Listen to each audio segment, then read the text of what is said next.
Assalamualaikum warahmatullahi wabarakatuh.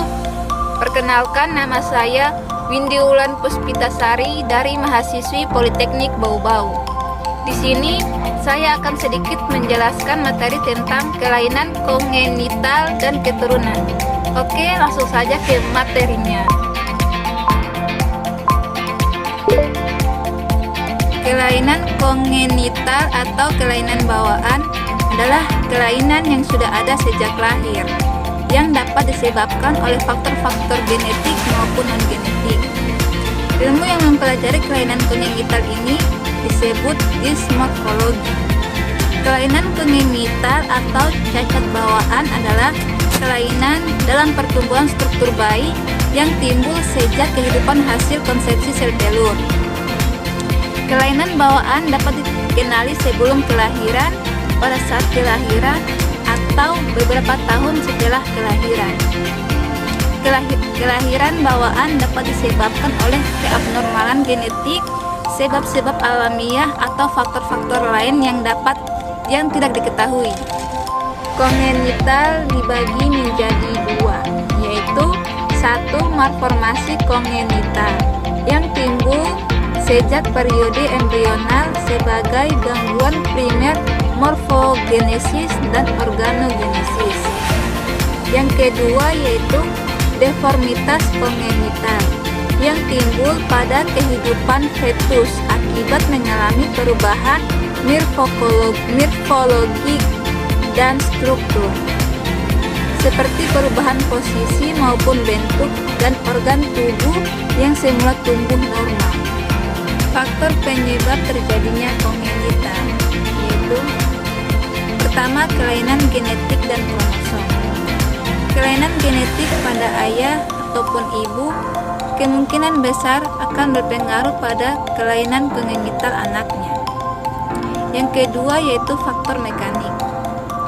Tekanan mekanik pada janin selama kehidupan intrauterin dapat menyebabkan kelainan bentuk organ tubuh, sehingga menimbulkan deformitas organ. Yang ketiga yaitu faktor infeksi.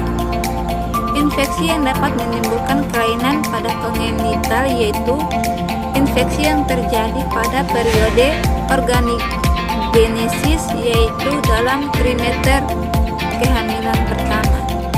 Yang keempat yaitu faktor obat.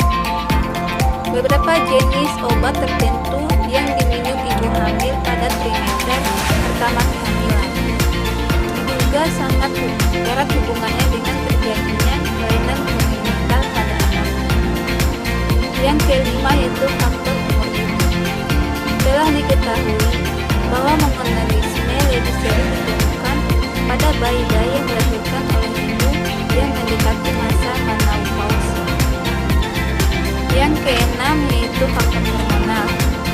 Faktor hormonal diduga mempunyai hubungan pula dengan kejadian kelainan kongenital.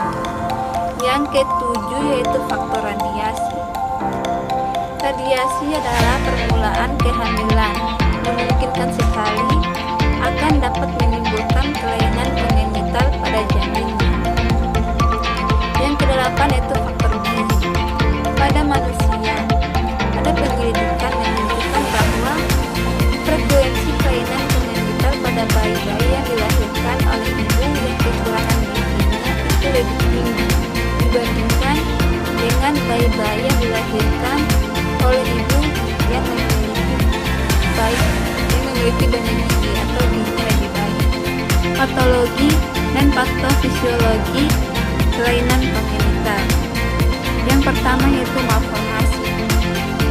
Malformasi adalah suatu kelainan yang disebabkan oleh kegagalan atau ketidaksempurnaan dari satu atau lebih embriogenesis. Yang kedua yaitu deformasi. Deformasi didefinisikan sebagai bentuk, kondisi, atau posisi abnormal bagian tubuh yang disebabkan oleh gaya mekanik sesudah pembentukan normal terjadi, misalnya kaki bengkok atau mikrognatik, yaitu mandibula yang kecil. Yang ketiga yaitu dysplasia. Dysplasia yaitu kerusakan atau kelainan struktur akibat fungsi atau organisasi sel abnormal mengenai satu macam jaringan di seluruh tubuh. Sebagian kecil dari kelainan ini terdapat penyimpanan biokimia di dalam sel. Yang keempat yaitu disrupsi, adalah defek morfologik satu bagian tubuh atau lebih yang disebabkan oleh gangguan pada proses perkembangan yang mulanya normal. Pencegahan kelainan kongenital yang pertama yaitu tidak merokok dan menjauhi asap rokok. Yang kedua yaitu menjauhi alkohol dan obat-obat terlarang. Yang ketiga, memakan makanan bergizi dan meminum vitamin prenatal. Yang keempat, melakukan olahraga dan istirahat yang cukup. Yang kelima, melakukan pemeriksaan prenatal secara rutin. Yang keenam yaitu mengonsumsi suplemen asam folat. Yang ketujuh, menjalani vaksinasi sebagai perlindungan terhadap infeksi. Yang kedelapan yaitu menghindari zat-zat berbahaya seperti alkohol, kokain, merkuri organik, tetrasilin, tolidine, asam folat, infeksi, dan lain-lain. Oke, itu saja tadi pemaparan materi dari saya.